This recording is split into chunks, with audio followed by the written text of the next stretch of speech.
Hi, I'm Jamie Bradford with Razberi Technologies, Head of Sales Engineering, and I'm here at IC West 2018 introducing our new product, Razberi Core. Razberi Core is an enterprise-class storage server.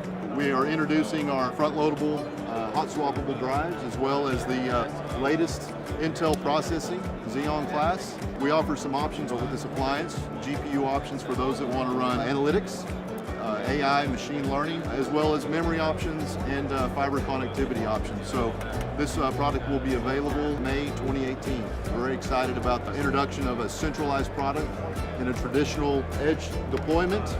We now have a centralized option for you and your customers.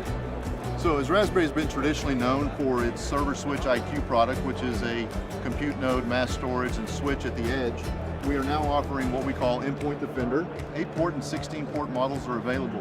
So this is for the customer that wants to extend his cybersecurity out to the edge.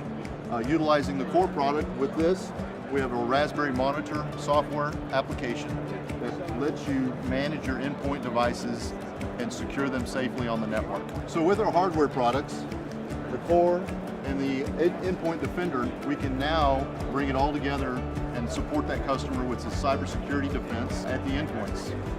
So Razberi Monitor is the application that allows you to manage those different endpoints.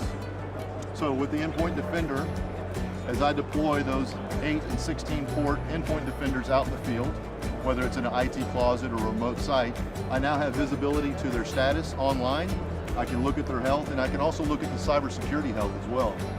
So with a quick click, I can see that my Endpoint Defender is fully configured.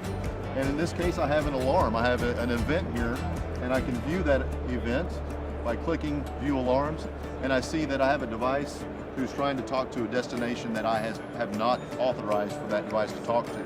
So this is a great example of a device talking outside of its known network.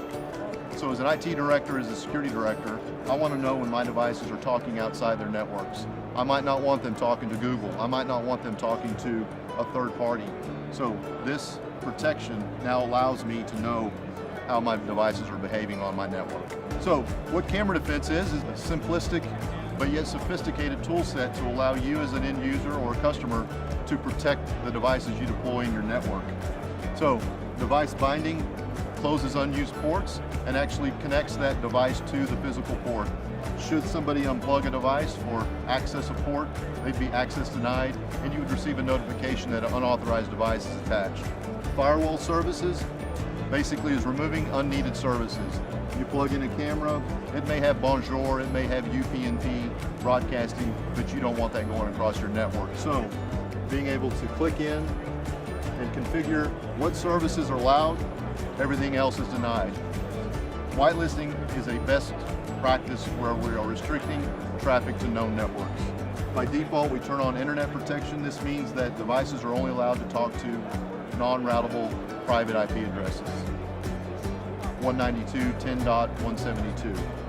If I want to be very specific and only allow my devices to talk to specific networks or specific IP addresses, I can type that in here, and that restricts that traffic to the network that I specify.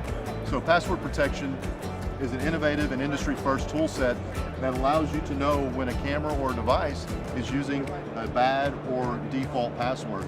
So we contain within all of our switches a password list that's comprised of around 10,000 passwords from the National Institute of Standards and Technology. This allows the device password to be authenticated and compared against that list, and should it violate that list, you'll receive a notification that a device is using an unauthorized password. So when a device does use, let's say, a default or bad password, a notification is sent to the operator so they can now investigate what exactly has happened.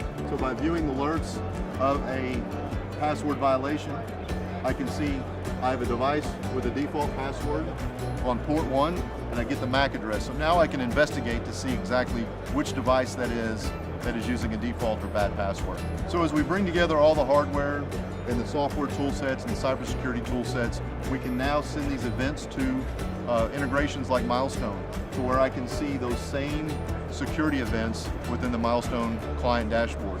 And this is a great tool that I don't have to switch between two different interfaces. I can stay right inside my milestone. I'm observing video, I'm getting access control events. Well, I can receive cybersecurity events as well.